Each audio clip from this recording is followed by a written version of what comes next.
इस चैनल के माध्यम से भारतीय न्याय संहिता को आईपीसी को बंधों के साथ पढ़ाया जा रहा है। भारतीय न्याय संहिता की आज भारतीय न्याय संहिता की धारा 52 से आगे की धाराओं को पढ़ाया जाएगा। तो भारतीय न्याय संहिता की धारा 52 व आईपीसी की धारा 112। तो यानी इस संहिता भारतीय न्याय संहिता की धारा 52 व आईपीसी की धारा 112। तो इस संहिता की धारा 52 में दुष्प्रेरक कब दुष्प्रेरित कार्य के लिए और किए गए कार्य के लिए आकलिक दंड से दंडनीय है, इस विषय पर प्रावधान किया गया है। तो इस धारा में बताया गया है कि यदि वह कार्य जिसके लिए दुष्प्रेरक धारा 51 धारा 51 क्या है, दुष्प्रेरक का दैवत जब एक कार्य का दुष्प्रेरण किया गया हो और उससे भिन्न कार्य किया गया हो, इस विषय प्रावधान करता है। तो 51 के अधीन दुष्प्रेरित कार्य के अतिरिक्त किया जाता है और वह कोई सुभिन्न अपराध घटित करता है तो दुष्प्रेरक उन अपराधों में से प्रत्येक के लिए दंडनीय होगा। तो इस धारा में बताया गया है कि यदि 51 यदि कोई कार्य जिसके लिए दुष्प्रेरक धारा 51 के दायित्वाधीन है तो दुष्प्रेरित कार्य के अतिरिक्त किया जाता है तो वह कोई सुभिन्न अपराध घटित करता है तो दुष्प्रेरक उन अपराधों में से प्रत्येक के लिए दंडनीय होगा। तो इस संहिता की धारा 52 प्रावधान करता है। इस संहिता की धारा 53 व आईपीसी की धारा 113। तो इस संहिता की धारा 53 व आईपीसी की धारा 113 जिसमें प्रावधान है कि दुष्प्रेरित कार्य से कारित उस प्रभाव के लिए दुष्प्रेरक का दायित्व जो दुष्प्रेरक द्वारा आश्रित से भिन्न हो। इसमें बताया गया कि दुष्प्रेरित कार्य से कारित उस प्रभाव के लिए दुष्प्रेरक का दायित्व क्या होगा, जो दुष्प्रेरक के आशय से भिन्न कार्य किया गया है। तो इस धारा में प्रावधान किया गया है कि जब किसी कार्य का दुष्प्रेरण दुष्प्रेरक द्वारा किसी विशिष्ट प्रभाव को कारित करने के आशय से किया जाता है और दुष्प्रेरण के परिणाम स्वरूप जिस कार्य के लिए दुष्प्रेरक का दायित्व के अधीन है वह कार्य दुष्प्रेरक द्वारा आश्रित प्रभाव से भिन्न प्रभाव कारित करता है, तब दुष्प्रेरक कार्य प्रभाव के लिए उसी प्रकार उसी विस्तार तक दायित्व के अधीन है मानो उसने उस कार्य का दुष्प्रेरण उसी प्रभाव को कारित करने के आशय से किया है। परंतु यह तब जब वह जानता है कि दुष्प्रेरित कार्य से यह प्रभाव कारित होना संभाव्य है। तो इस धारा में बताया गया है कि जब किसी कार्य का दुष्प्रेरक किसी विशेष प्रभाव कारित करने के आशय से किया जाता है और उसके परिणाम स्वरूप वह कार्य दुष्प्रेरक के आशय के प्रभाव से भिन्न प्रभाव कारित करता है और यदि दुष्प्रेरक जानता है वैसा प्रभाव कारित होना जानता है तो इसमें बताया गया है कि दुष्प्रेरक उसी कार्य के दुष्प्रेरण के लिए उसी प्रभाव को कारित करने के जो उसी प्रभाव से कारित करने से किया गया है उसी के लिए उत्तरदायी होगा। तो दुष्प्रेरक कार्य प्रभाव के लिए दायी होगा, परंतु इसमें बताया गया है कि यदि वह जानता है कि दुष्प्रेरित कार्य से वैसा प्रभाव कारित होना संभाव्य है तभी, जैसे कि इसमें दृष्टांत है या को घोर उपहत कार्य करने के लिए खाको का उकसाता है, खा उस उकसाहट के परिणाम स्वरूप या को घोर उपहत कारित करता है, परिणामतः या की मृत्यु हो जाती है। और यहाँ यदि का यह जानता था कि दुष्प्रेरित घोर उपहत से मृत्यु कारित होना संभाव्य है तो का हत्या के लिए उपबंधित दंड से दंडनीय है।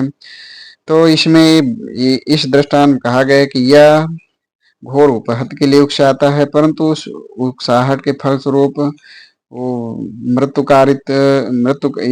हो जाती है। तो यहाँ पे दुष्प्रेरक जो होगा वो हत्या के लिए उपबंधित दंड से दंडनीय होगा।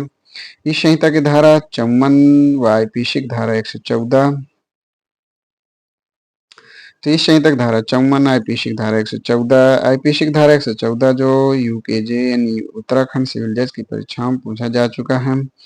तो इस संहिता की धारा 54 में अपराध किए जाते समय दुष्प्रेरक की उपस्थिति के विषय में उपबंध करता है कि जब कभी कोई व्यक्ति जो अनुपस्थित होने पर दुष्प्रेरक के नाते दंडनीय होता उस समय उपस्थित हो जब वह कार्य अपराध किया जाए जिसके लिए वह दुष्प्रेरण के परिणाम स्वरूप दंडनीय होता, तब ये समझा जाएगा कि उसने कार्य अपराध है स्वयं ही किया है। तो इसमें ये प्रावधान की ऐसा समझा जाएगा कि उसने ऐसा कार्य या अपराध किया है। यानी अपराध किए जाते समय जब दुष्प्रेरक उपस्थित होता है तो इसे समझा जाएगा कि उसने ऐसा कार्य अपराध किया है।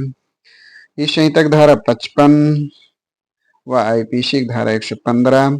तो इस संहिता की धारा 55 व आईपीसी की धारा 115 में मृत्यु या जीवन कारावास से दंडनीय अपराध का दुष्प्रेरण के विषय में प्रावधान करता है कि मृत्यु या जीवन कारावास से दंडनीय अपराध का दुष्प्रेरण। तो जो कोई मृत्यु या जीवन कारावास से दंडनीय अपराध किए जाने का दुष्प्रेरण करेगा, यदि वह अपराध उस दुष्प्रेरण के परिणाम स्वरूप न किया जाए और ऐसे दुष्प्रेरण के दंड के लिए कोई अभिव्यक्त उपबंध इस संहिता में नहीं किया गया है, तो इसमें बताया गया है कि वह दोनों में से किसी भांति के कारावास जिसकी अवधि 7 वर्ष तक हो सकेगी और जुर्माने से दंडनीय होगा। और यदि ऐसा कोई कार्य कर दिया जाए, यानी मृत्यु या जीवन कारावास दंडनीय अपराध के दुष्प्रेरण के फलस्वरूप कोई कार्य कर दिया जाए, तो जिसके लिए दुष्प्रेरक उस दुष्प्रेरण के परिणाम स्वरूप दायित्व के अधीन हो, जिससे किसी व्यक्ति को उपहत कारित हो, तो दुष्प्रेरक दोनों में से किसी भांति के कारावास जिसकी अवधि 14 वर्ष की हो सकेगी दंडनीय होगा और जुर्माने का भी दायी होगा। तो इसमें बताया गया है कि यदि यदि कोई दुष्प्रेरक मृत्यु या जीवन कारावास से दंडनीय किसी अपराध का दुष्प्रेरण करता है और उसके फलस्वरूप यदि कोई कार्य न किया जाए, कोई अपराध न किया जाए, तो दुष्प्रेरण के लिए दंड का कोई उपबंध है संहिता में अव्यक्त रूप से न किया गया हो, तो ऐसे में दुष्प्रेरक 7 वर्ष की कारावास जो किसी भांत का हो सकेगा जुर्मानेदायी होगा। और यदि ऐसा कार्य कर दिया जाए, यानी ऐसे कार्य के फलस्वरूप किसी व्यक्ति को उपहत्य कारित हो जाए, तो दुष्प्रेरक किसी भांत के कारावास जो 14 वर्ष की हो सकेगी दंडनीय होगा और जुर्माने का भी दायी होगा। इस संहिता जैसे कि इसमें दृष्टांत है कि ख एक व्यक्ति को यह की हत्या करने के लिए का उकसाता है, वह अपराध नहीं किया जाता। यदि यह की हत्या कर देता तो वह मृत्यु या जीवन कारावास के दंड से दंडनीय होता और ऐसा अपराध नहीं किया जाता। तो इसलिए का कारावास जिसकी अवधि 7 वर्ष हो सकेगी दंडनीय, जुर्माने से भी दंडनीय होगा। लेकिन यदि दुष्प्रेरक फलस्वरूप या को कोई उपहत्य हो जाती है, तो वह कारावास जिसकी अवधि 14 वर्ष की हो सकेगी दंडनीय होगा, जुर्माने से भी दंडनीय होगा। इस संहिता की धारा 56 व आईपीसी की धारा 116।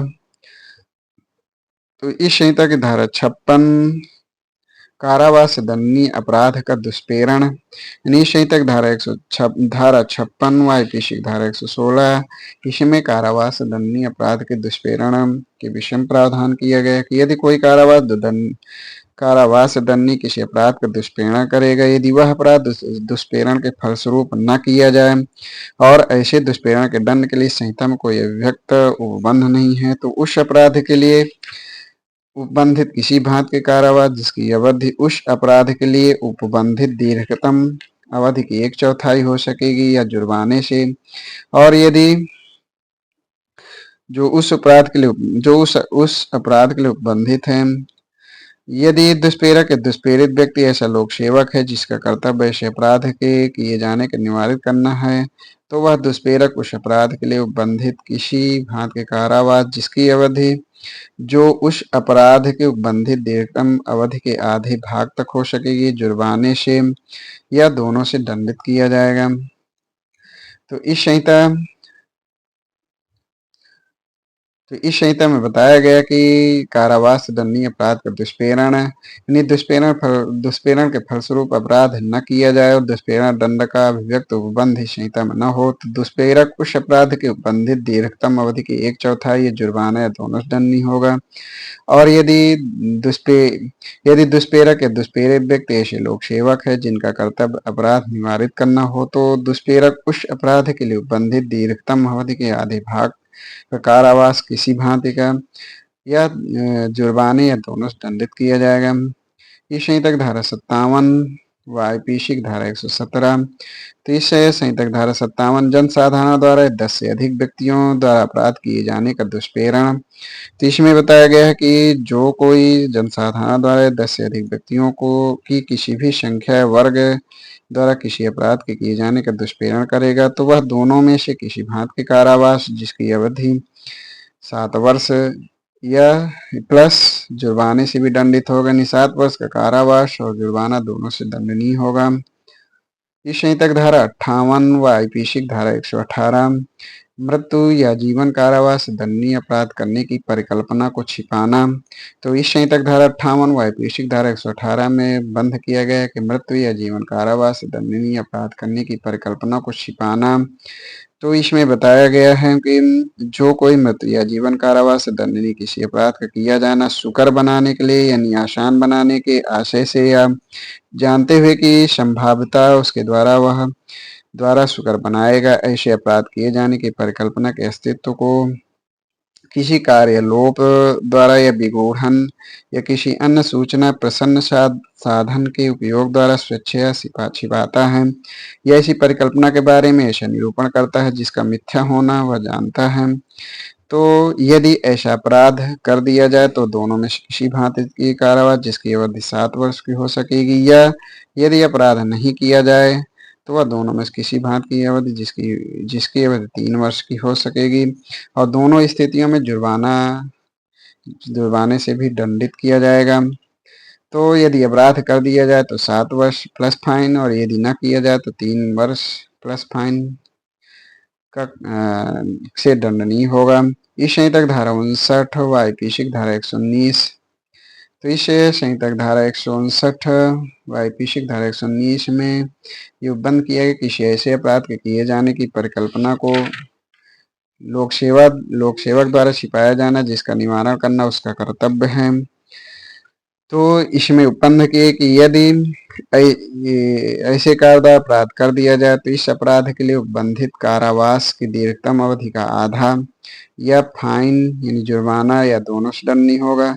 यदि अपराध मृत्यु या जीवन कारावास से दंडनीय है तो कारावास 10 वर्ष का किसी प्रकार किसी भांति का कारावास 10 वर्ष तक, और अपराध नहीं किया जाए तो उस अपराध के दीर्घतम अवधि के 1/4 या जुर्माना या दोनों से दंडनीय होगा। इस संहिता की धारा 60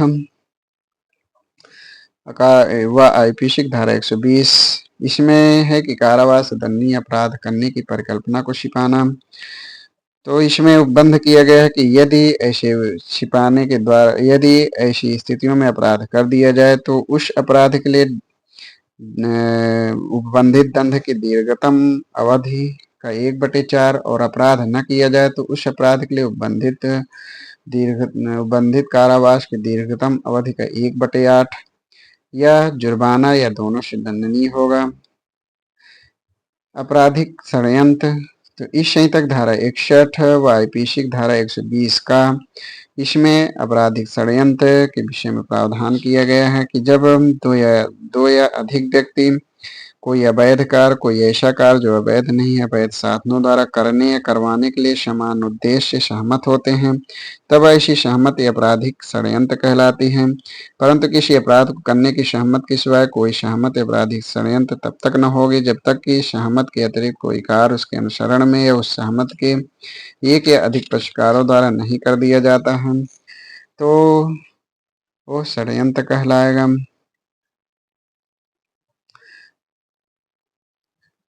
इस यानी आईपीसी की धारा जो 120 का है ये उत्तराखंड पीसीजे की परीक्षा में पूछा जा चुका है, और इसका जो परंतुक है वो एमपी एडीपीओ की परीक्षा में पूछा जा चुका है। इसमें है विजयन वर्सेस केरल राज्य, यह षड्यंत्र से संबंधित है। केहर सिंह वर्सेस दिल्ली, यह षड्यंत्र से संबंधित वाद है। विनायक दामोदर सावरकर नासिक षड्यंत्र से संबंधित वाद है। इस संहिता की धारा 2 इस संहिता की धारा उपधारा यानी इस संहिता की धारा 61 की उपधारा 2 जिसमें बताया गया है कि जब कोई मृत्यु व जीवन कारावास या 2 वर्ष या उससे अधिक अवधि के कठिन कारावास दंडनीय कोई अपराध करने के अपराधी षड्यंत्र में शामिल होगा, यदि ऐसे षड्यंत्र के दंड के लिए इस संहिता में कोई अभिव्यक्त उपबंध नहीं है तो उसी प्रकार दंडित किया जाएगा मानो उसने ऐसा अपराध का दुष्प्रेरण किया था। और इसमें जो खंड ख है उसमें बताया गया कि पूर्वोक्त रूप से दंडनीय किसी अपराध को करने के आपराधिक षड्यंत्र से भिन्न किसी आपराधिक षड्यंत्र में शामिल होगा वह दोनों भांति के कारावास जिसकी अवधि 6 मास से अधिक नहीं होगी जुर्माने से या दोनों से दंडित किया जाएगा। इस संहिता की धारा 62 व आईपीसी की धारा 511। तो इस संहिता की धारा 62 में प्रयत्न के विषय में प्रावधान किया गया है। तो आजीवन कारावास या अन्य कारावास, इस संहिता की धारा 62 व आईपीसी की धारा 511 ये जो बंधित करता है कि आजीवन कारावास या अन्य कारावास दंडित अपराधों को करने के प्रयत्न के लिए दंड। तो इसमें बताया गया है कि जो कोई संहिता के आजीवन कारावास या कारादंडी कोई अपराध करने का या ऐसा अपराध कार्य किए जाने का प्रयत्न करता है, इसी प्रयत्न में अपराध करने की दिशा में कोई कार्य करता है जहाँ के ऐसे प्रयत्न के दंड के लिए संहिता द्वारा कोई अभिव्यक्त उपबंध नहीं किया गया, वहाँ उस अपराध के लिए उपबंधित किसी भांति के कारावास जो उस अवधि के लिए जो यथास्थित आजीवन कारावास के आधे तक की या उस अपराध के लिए उपबंधित दीर्घतम अवधि के आधे तक की हो सकेगी, या जुर्माने से जो उस अपराध के लिए उपबंधित है या दोनों से दंडित किया जाएगा। तो यह है संहिता आईपीसी की धारा 511 जो उत्तराखंड सिविल जज की परीक्षा में पूछा जा चुका है। इसमें जैसे दृष्टांत है कि का एक संदूक तोड़कर खोलता है, उसमें कुछ आभूषण चुराने का प्रयत्न करता है। संदूक इस प्रकार खोलने के पश्चात उसे ज्ञात होता है कि उसमें कोई आभूषण नहीं है, तब भी उसने चोरी करने की दिशा में कार्य किया है, इसलिए वह इस धारा के अधीन दोषी है। इसी प्रकार उदाहरण है कि का या कि जेब में अपना हाथ डालकर या कि जेब से चुराने का प्रयत्न करता है, या कि जेब में कुछ न होने के परिणाम स्वरूप का अपने प्रयत्न में असफल रहता है, का इस धारा के अधीन दंडनीय होगा। इसमें कुछ वाद हैं जो मोहम्मद यकूब वर्सेस महाराष्ट्र राज्य ये आपराधिक प्रयत्न से संबंधित हैं। अभयानंद मिश्रा वर्सेस बिहार राज्य, R versus Spicer, R versus Osborne, Sudhir Kumar versus Paschim Bangal, queen versus Kalyan Singh, Kopla Venkatrao versus Andhra Pradesh, ये सभी नारायण ये सभी वाद प्रयत्न आपराधिक प्रयत्न से संबंधित है, वो आईपीसी 511 से संबंधित वाद हैं। दरिया भाई शंगन भाई वर्सेस गुजरात धारा 84 आईपीसी धारा 84 संबंधित है। प्रयत्न सफल हुआ होता तो आरोपित अपराध कारित तो आरोपित अपराध कारित हो गया होता। यह मैकफर्सन वाद में काकबर्न सीजे द्वारा अभिनिर्धारित किया गया। मोहम्मद याकूब के मामले में अपराध करने के प्रयत्न को उसकी तैयारी में प्रभेद करने के लिए समीप का मापदंड लागू होने से संबंधित है। अपूर्ण अपराध है दुष्प्रेरण षड्यंत्र प्रयत्न, ये अपूर्ण अपराध है। तो आज यहीं तक। अगली कड़ी में इस संहिता के अध्याय 5 जो महिला और शिशु के विरुद्ध अपराधों के विषय में है, इन्हीं धारा 63 से आगे की धाराओं को पढ़ाया जाएगा। धन्यवाद।